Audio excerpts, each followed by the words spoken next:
வணக்கம். பிஆர்டி தங்கமகன் வலைதள செய்தி சேனலின் செய்தியாளர் ஈஸ்வரன். இன்றைய பக்தி செய்திகள்.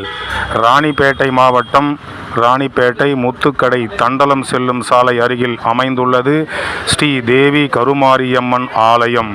3 நாள் நிகழ்ச்சி. இன்று முதல் நாள் நிகழ்ச்சியாக பால்குட ஊர்வலம், கரக ஊர்வலத்துடன் இந்த விழா தொடங்கப்பட்டது. அந்த செய்தி தொகுப்பு. வணக்கம். செய்திகள் வாசிப்பது கீதா. ராணிப்பேட்டை மாவட்டம் ராணிப்பேட்டை முத்துக்கடை தண்டலம் செல்லும் சாலை அருகில் அமைந்துள்ளது ஸ்ரீ தேவி கருமாரியம்மன் ஆலயம்.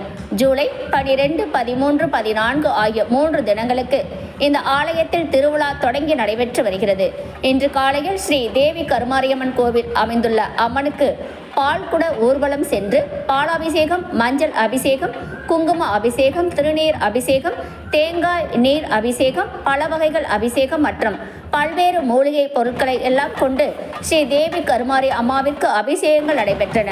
முன்னதாக ஸ்ரீ தேவி கருமாரியம்மன் ஆலயத்தின் நிர்வாகிகள் சார்பாக கரக ஊர்வலம் ராணிப்பேட்டை பொது மேம்பாலம் அருகில் அமைந்துள்ள குமாரசாமி மடத்திலிருந்து பூங்கரகம் ஜோடித்து திருவீதி உலா நடைபெற்றது. குறிப்பாக ராணிப்பேட்டை மேம்பாலத்தில் இருந்து முக்கிய வீதிகள் வழியாக பால்குட ஊர்வலம் எடுத்து வரப்பட்டு அம்மனுக்கு அபிஷேகங்கள் நடைபெற்றன. அதனைத் தொடர்ந்து மேலதாளம், வான வேடிக்கை நடைபெற்றது. ஸ்ரீ தேவி கருமாரியம்மன் அலங்காரம் நடைபெற்றது. அதனைத் தொடர்ந்து தீப ஆராதனை நடைபெற்றது. இன்று முதல் நாள் விழாவை கோவில் நிர்வாகிகள், விழா குழுவினர், நாட்டாமைதாரர் தொடங்கி வைத்தார்கள்.